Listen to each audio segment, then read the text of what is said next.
Hi guys, it's Trevor Tolliver here, and you're listening to the Blue Day podcast.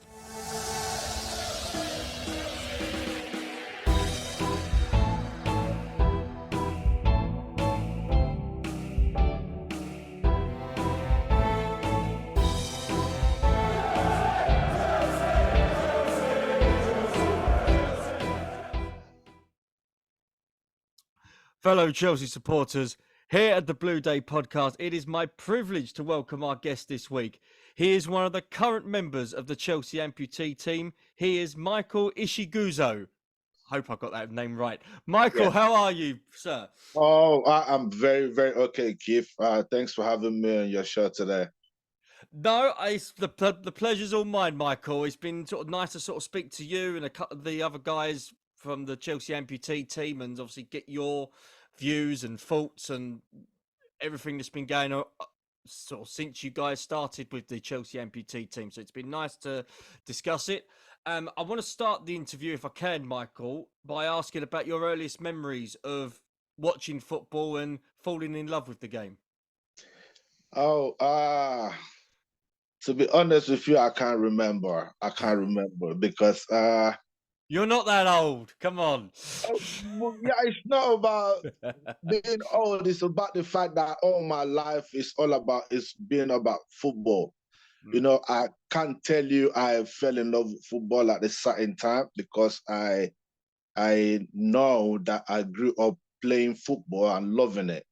So to be on the more moderate side, I would like to say that I've been in love with football from the time I was born. You know, so the most beautiful thing ever, man. Who were your idols growing up as a kid? Ah, I'm from Nigeria, of course, you know that. And growing up, we looked up to the players like Rashidi Yekini, Dana Mokachi, JJ Okocha, George Finidi. JJ, yeah. Oh man, these guys were people that makes us just want to play football. Brilliant. Brilliant. I remember this was when he's Bolton days, JJ Okocha. Every time he sort of played against Chelsea, didn't play too bad, but there were other moments he was superb with the football at his feet and a really, really fine player to watch. Yes, JJ. I think JJ he is one of the most unluckiest footballers that ever lived. You know, I'm saying that because of the clubs that he played for and the you know the status that he has is just too below the skills that he possessed. You know, JJ he should have been known more than right now. You know, I think he started playing before Messi and Ronaldinho and the rest of them, and he was brilliant, man. He was brilliant. So I think he's a bit underrated or unlucky to have played in the little clubs that he played for. Imagine if JJ had played for like Chelsea and the rest of them. You know what we're talking about right now. I get that. Yeah, absolutely. Absolutely. It's safe to say, Michael, you've had an extraordinary life so far. Being a professional footballer at the age of 17 in your native Nigeria, what was life like for you back then, being a footballer in Nigeria? Uh Basically, I'll probably say football is was the only thing that I know, and coming from where I came from in Nigeria, um, it was like a savior. You know, it was a game that actually took me out from the streets. You know, put me a little bit in the right part. You know, the right part of life. So football was it was like everything that I know. You know, so for me, I am who I am today because I played football, basically.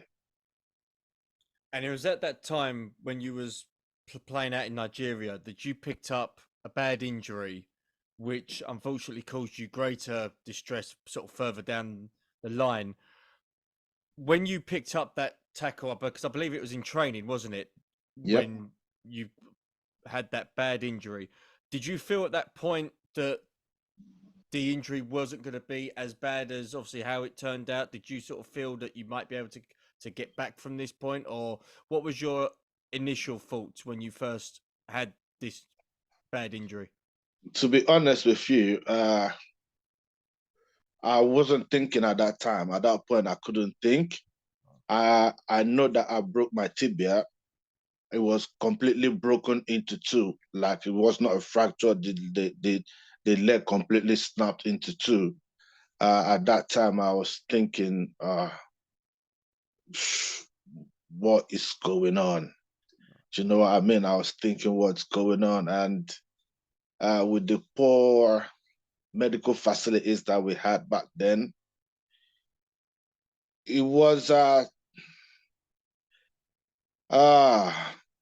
days after the injury, I knew that this is football is gone. Football Right. is gone. You know, because at the time I thought it could be fixed and everything, but I realized that it was not working. By the time we realized how not working it is, I've already contracted gangrene. So by the time we finally made it to a proper hospital and stuff like that, there was nothing they could do than to amputate. And at that point, I knew that that's it for me. And because of the shocking news that occurred to you, when you look back on it now, how much did it affect you mentally, being the fact that how you started and you was becoming a predominant footballer? Did it affect you in a way that you felt, looking back now, maybe required some counselling or along them lines? Uh, I'm a very, very firm believer in God. Hmm. And I believe that most things or everything happens for a reason. And that man up there, he knows about everything. Do you know what I mean? So to answer that, I think I never had time to think about my mental health because as soon as I came out from the hospital, I got into disability sports. So I didn't have time to think about the effects that the injuries caused because I kind of just, progressed, moved on to something else. And I think that was that was my turning point in life. Right. That didn't give me the chance to feel sorry for myself or start thinking about what could have been. So I just got into disability sports. I started throwing javelin and shot put, and my whole focus that I had in football was kind of channeled into that, try to succeed in that field. And thank God that it happened, and it just moved on from there. Well, talk about moving on. It was pretty much fast track to being part of the 2000 Olympic Games, which I was stunned about when I was going through the research. Oh man. Unbelievable sort of stat to sort of come up with. You competed in the javelin competition. Yeah. Tell us about this fantastic experience for you. Oh my God. Oh my God. Oh my God. It is unbelievable, man. Trust me. Ah, Sydney 2000 was. I'm still looking forward to. I'm gonna go back to Sydney for at least for a week. It Brilliant. was the most beautiful place I've ever been. I've been the Paralympic time. The atmosphere was amazing. I was privileged to. I wouldn't say privileged. I kind of worked hard. Because I thought that was the only thing that can make me survive as a person in Nigeria. I had to do something and do it as to the best of my ability. So I represent Nigeria in the All African Games before Sydney and all that. But Sydney was just, how do they say that, the creme de la creme, or has Yeah, exactly they are, man. It was an amazing experience, man. Amazing experience. that's Trust me. that's superb. I mean, even the overall occasion of it, obviously being what happened to you a couple of years prior and getting to that point, who would you say was encouraged you to stay in sport? Was there anybody in particular? Obviously, when you picked up the injury and you had to have your leg amputated, was there anybody, whether it was family or friends, that supported you to the point that they encouraged you to go? Michael, you can stay in sport here. Was there anybody in particular that helped you with that? Uh, to be honest with you, I had quite a good friend network around me at the time. Uh, Nobody kind of encouraged me. I was just being supported in the sense that I decided to do this, and nobody said don't. Do you know what I mean? I kind of started, and everyone just kind of decided to like follow. I had friends who they helped me a lot in the sense that uh, I was not looked down at. Having lost my one leg and stuff like was quite a norm back then in Nigeria, that as soon as you become incapacitated or disabled, you become a second class citizen, but I didn't get all of that from the people that I knew from before. Everyone kind of treated me like from before. There was no change in treatment, there was no change in behavior. So I was seen to be the same Marco that I used to be, not like people trying to do stuff for me because I can't do it myself. No, I didn't get none of that. My friends, they treated me like I was just me, and I think that was one of the things that helped me, to achieve the things that I achieved, because it never gave me that sense of disability or, yeah, physically impaired. I didn't have that. I didn't have to feel like that because people around me never let me feel that way, to say. Sure. And when was the moment that you decided that you wanted to get back into football but play the amputee game?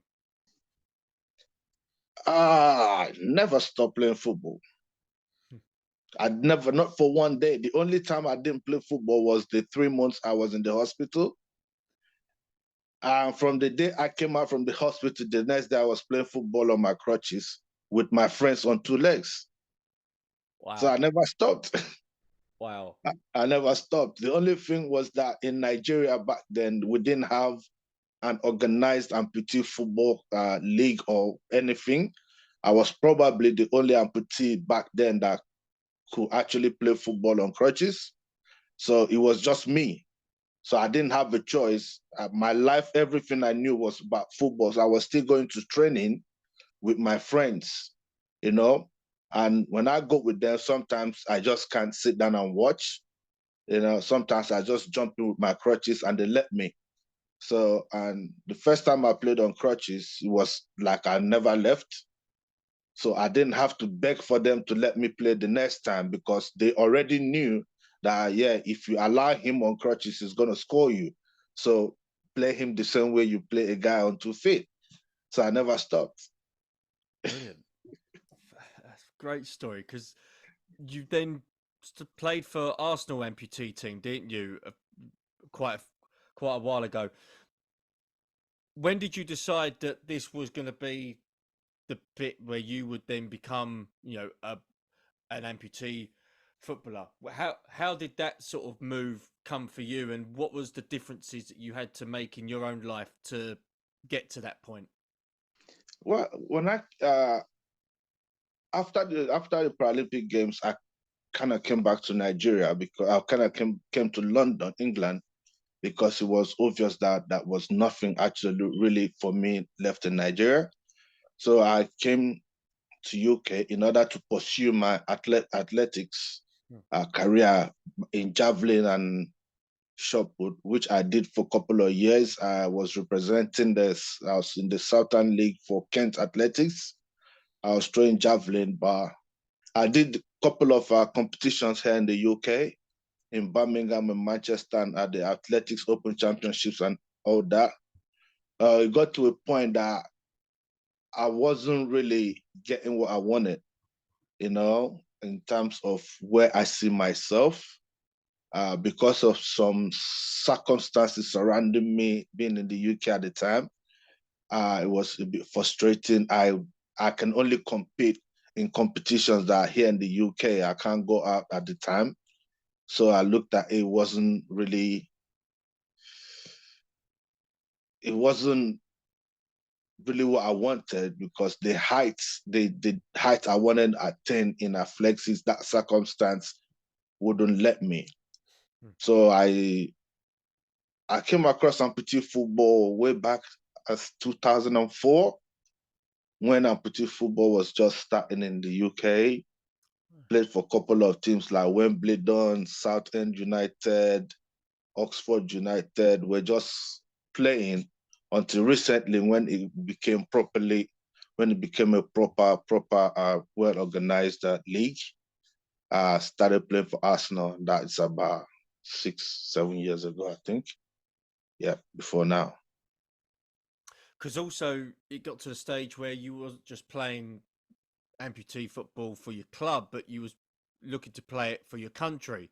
And one fascinating story that again I found on the research was back in 2018, the World Cup was being held in Mexico, Yeah, yeah, and you was looking to participate with Nigeria, and you had a certain individual help out in terms of the funding because back then there was a little bit of an issue with the amputee footballers had to get their own funding sorted for the to go to the World Cup, excuse me, and you had a certain John Obi Mikel help out in terms of getting the Nigeria team funded to participate in the World Cup. yeah, yeah. What a story and experience that is. Tell us a little Oh, bit more about that. oh man, it was basically I was with the England national team, the Mm. provisional squad, and I kind of did not make the cut for the World Cup. And Nigerian national team, they qualified actually, and but they didn't have the funding to travel, and the government was not supporting them. And I was contacted by a friend of mine from Nigeria and told me the predicament these guys were going through. And at that time, they qualified for the World Cup twice and they didn't make it. And this third one was their last chance. If they did not make it, then they will be banned from coming to the World Cup for a certain amount of time. So when I heard that, I thought, man, I'm just gonna help in whatever way I can. Hmm. So I opened a GoFundMe account back here, and I got in touch with Mikel. I got in touch with As you Mikel. do. Oh man, I got in touch with him, and we explained everything that was going on uh, to him, and luckily he kind of helped in his own way. We all put heads together. Mikel bought a couple of tickets for a couple of players. And with the bit of money that we raised, we were able to send the Nigerian national team to the World Cup. And, it was just one great moment in my life again, even though I did not go to the World Cup, but to help people like myself, to get down there and experience that moment. Uh, I think it's one of the biggest moments for me. And it was very significant because as I was going through the research and I was looking at different articles, it wasn't just the fact that he helped finance it, it was the fact that he was promoting he was making it aware to people about amputee football, and he was making aware about you guys having this ambition and goal to participate in the World Cup, and he helped obviously with his stature in the game to put this into new heights, and Yep. that tells you a lot about the man outside of the game rather than the actual footballer. The actual footballer, yeah, Mm. he was quite instrumental in helping to get the guys down there because of his involvement. A couple of Nigerian national team players, like the current captain of the national team right now, Ahmed Musa, they gave big money. They gave big money in Nigeria. Like they kind of brought half of the money that was needed, to get the guys down to Mexico. And yeah, he was a big part of it. He was a big part of it. And again, that must have been a huge moment for your teammates as well as yourself to have that team go to Mexico. Silly question, probably, but did the guys enjoy it, and how did they get on? Obviously, with the experience in Mexico. I think they enjoyed it. They enjoyed, like, those of us that are from Nigeria, that was into sports back then, especially the disability sports that did not have the big backing of the government or anybody else.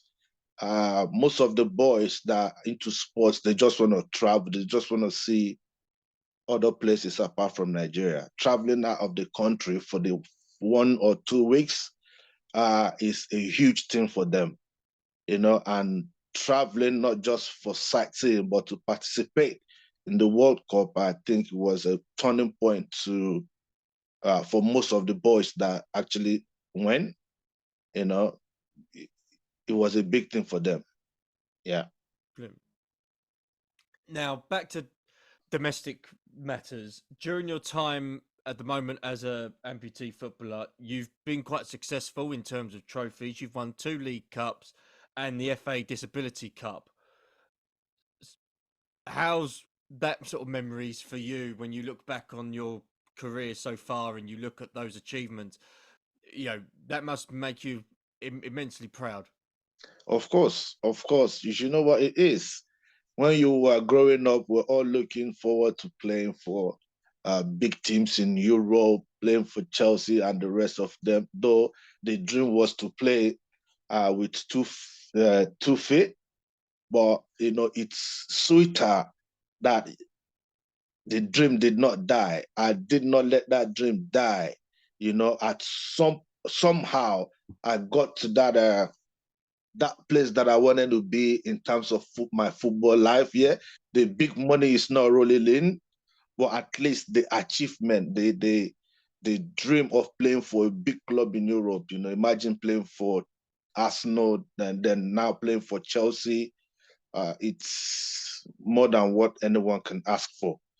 For me personally, I think if I am to die today, I think I will be happy because I fulfilled most of the dreams that I had for myself when it comes to football. So I think it's a big thing, though. Wonderful. If there was one trophy that you are looking to win, if there's one trophy that you feel that's one I really want to get my hands on, what would it be? The Amputee World Cup trophy. World Cup. Okay. Yes.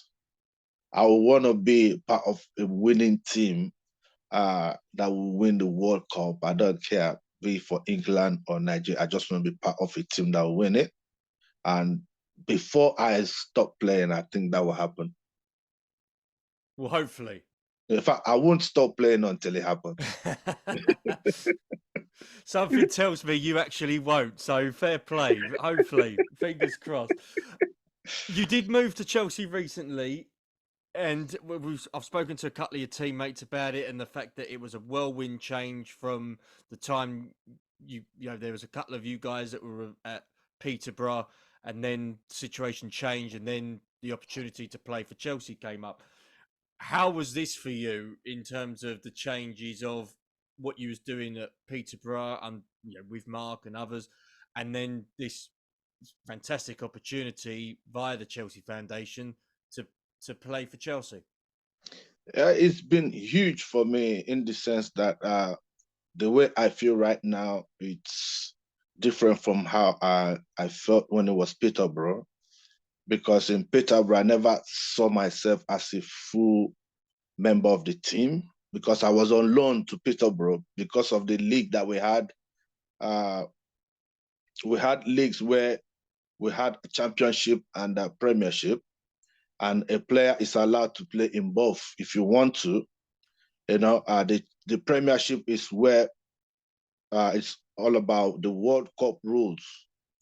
Only players that are on crutches are allowed to play in the premiership, and the championship is an inclusive league where people can play on prosthetics or even players with two legs losing one arm can at least can play. It was more inclusive. So and you can actually, if your team is not playing in both, you can go on loan to a team that is playing in the Premiership. If your team is only playing, your mother team is only playing in the Championship, and you feel like you want to play the Premiership, you can go on a loan to a team that's in the Premiership. So that was how I played for Peterborough because they were in both Premiership and Championship, and I was in Arsenal that could only have a team in the Championship. So I was playing for Peterborough as a loan player, so I did not quite. It was okay. The guys, they're the same guys that are in Chelsea. They were okay, but me personally, I never saw it as my team.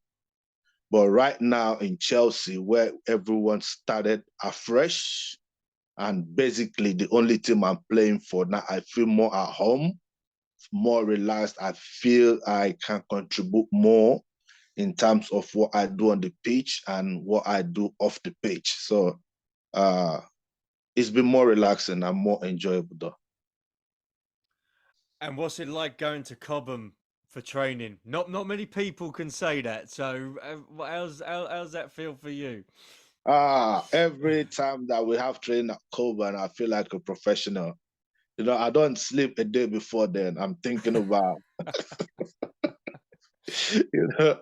going into Coburn and Aubameyang and Kante driving out, and you probably driving in and waving at each other at the gate. Come on, man. It can't be That's better than superb. that. Yes, that is superb. Can't be better than that, mate. And how have you found it playing for Chelsea? Because they've had a couple of games recently. It was against Arsenal and it was against Everton, and you scored a couple of goals against Everton as well. How so far this season? How have you sort of been, and how do you think the team has progressed in a short space of time? Oh, I mean, we've come up in leaps and bounds. The group of guys are just amazing. Like we are improving every single month. Every single month we are improving, and where we are right now, I didn't think we were gonna be here in a short space of time. Knowing that we're just like a team 2 months, 2 months, 3 months old team at the minute. And because of the distance, most of our players can't really make training all the time. So we make do with the people that can actually turn up for training. And the way we've all blended in, both the people that turns up and people that not coming as much, it's just been amazing. You would never know we're a team that, find it difficult to make training all the time. It's been amazing. And I think we progress more. We progress more during the course of the league. Then we play more together with each other. And trust me, by this time, towards the end of the league or next year, we will be a team that people envy. Good. Hopefully, We that are going to be. brilliant. Because I know again with the facilities are second to none, and I know that there is some really good quality players in the Chelsea team. So hopefully this season, if the men's first team can't bring a trophy in, hopefully the amputee team Sure you I'm can. sure we're gonna bring even this year. I'm sure we're gonna bring some sort of trophy in because we have an amazing group of Yeah. people. From the coaches that we have to Mark, who is the captain. We're always buzzing. Trust me, and there's no way we'll finish this season without bringing a silverware. I don't think that's not going to be possible. Trust me.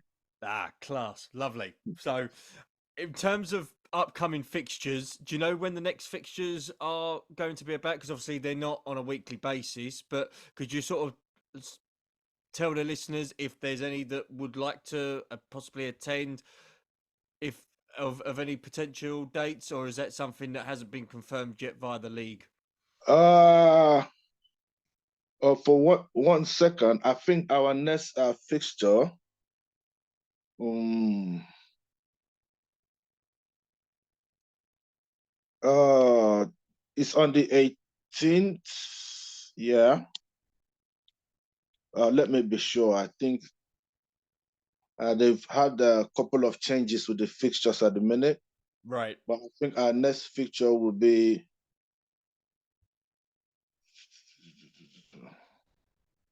I think I have it somewhere in my phone because the last time we played was just amazing. We had a couple of Chelsea supporters that came to watch us play, and it was just so amazing that Yeah. at the end of the game, you have people walking up to you and identifying with you as they are Chelsea supporters, and they just came just to They've watch travelled you. to watch the Oh team, yeah? man, Yeah. it's a big moment, big experience, man. You know, it's big experience. We would like people to come more and experience our sport. Yes, of course, yeah. Mm, hold on a second. I'm trying to find our fixtures because it's always at the end of every month. Right. We play at the end of every month, once every month in at Reese Hate. You Is know, that's if I near find Crew, it, I can I believe, can isn't I it? can I send it over to you? Yes, by all means. Yes, I can Okay, send it over, and then I can then sort of send it off to the on our socials, so I can put it on okay. Instagram and I think Twitter. yeah, that would be the best thing for us Yeah, to no, do. that's fine. That's not a problem at all. In terms of, obviously, we've talked about your time with Chelsea at the moment. Just want to sort of get your views on other matters involving football. And asked Kieran Lambourne this, and I've asked Mark as well. What's your take on VAR? Are you a proponent of it, or are you one that would prefer to get rid of it? No, I wouldn't want to get rid of it Right. because at the end of the day, VAR is there to improve the game. And I can understand how a lot of people feel. Sometimes when it don't work in your favor, you're angry. And sometimes when it works in your favor, you're like, yeah, VAR is all good. God, it, one of the things that breaks my heart in football is uh, getting cheated somehow and getting away with it. You know, back in the days when there was no VAR, imagine if we had VAR 1986, is it 86? Argentina probably wouldn't have won the World Cup because Maradona probably wouldn't have scored with his hand against England. Hmm. Do you know what I mean? Hmm. So it's Hmm. it's it's something that I will welcome. You know, I don't.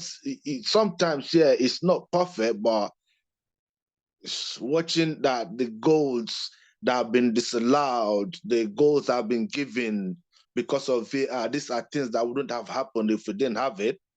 And if you later find out that that goal that stood should have been offside, you know how painful it is.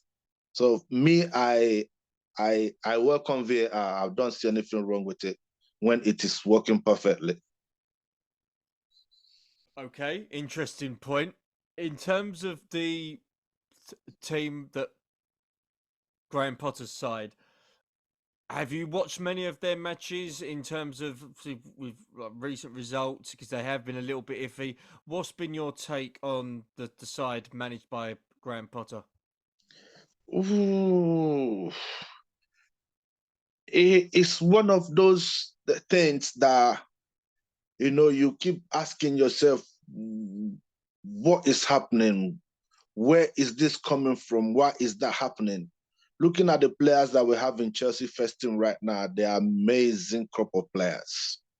Graham Potter himself, I can't fault him as a manager at the minute. We've seen what he's done in Brighton with little or no resources. Well, I think what was happening to Chelsea at the time was the fact that both the players that we had in Chelsea, the new ones, the ones that were there before Potter took over, and Potter himself, they were not in sync with each other. The ideology of Potter was not really, I don't know, maybe the players were not getting it. They were like people in two different pages. But Right. if you look at the recent time we're having Chelsea right now, you can see the Potter effect is beginning to come. It's like the players are beginning to understand, or Potter, is beginning to understand his players. Because the last few games we've played, you can see you can see the players as individuals, and you can see Potter himself as a manager, the two people coming together in sync as one. I don't think we've lost any match recently. We've played how many matches right now, and even in the Champions League, I'm so confident that even we're going to beat Madrid, because we're beginning to play like a proper team that has a proper manager. Like everyone is right now operating on the same page. That's what I think. It also helps when you go to Cobham as well and you see them train. So you probably have a better bird's eye view than somebody who's at the shed end frothing at the mouth because of Havertz, possibly. I know, it's true. Are you able to get to Chelsea to watch the guys at the bridge? Do you get the opportunity now and then to watch them play? At the minute, no, but a few times, some of the lads have had the opportunity. Me personally, I've not. But I'm hoping that very soon I can, and I will. Oh, hopefully. And it'll Yeah, be nice to see you down there as well. of course. It'd be nice to see you down. Last question, Michael. Again, thank you for coming on to the show today. I do appreciate it. What would you say would be your goals and ambitions for the next stage in your career? So, where would like to be in the next 5 years, or what would you have hoped to have achieved within 5 years? Well, within 5 years, the next 5 years, I'm not sure I'll still be playing. But if I am still playing, the goals never change, and the goals, it's never gonna be enough. It does not matter what I've achieved. It does not matter what I will achieve between then. It's never gonna be enough until I stop. So if I'm still playing, the goal is still. If I had won a World Cup before then, the goal would still be to win another World Cup. If I had won a Champions League trophy, then the goal would still be to win another one. So it's never changed. It's never going to be enough for me until I stop. And if I stop before then, I still want to be around. I still want to be around Amputee football, either as a manager, a cat, whatever it is. I still just want to be around to help the younger ones, to achieve the things that we probably may not achieve ourselves, to help others to go past that level. That's probably where I see myself. Well, Michael, it's been a pleasure to have you on the Blue Day podcast today. Thank you so much for your time. Good luck for the rest of the season with you guys. Hopefully, as you rightfully put, bring one trophy home. That'd be nice. And hopefully, we'll get to see you down at the bridge quite soon in the future as well. Thank you very much, Keith, man. Thank you for having me. It's been amazing. A very, very big pleasure. It's mine. Thank Pleasure's you. all mine. Thank you. Thank you very much, man.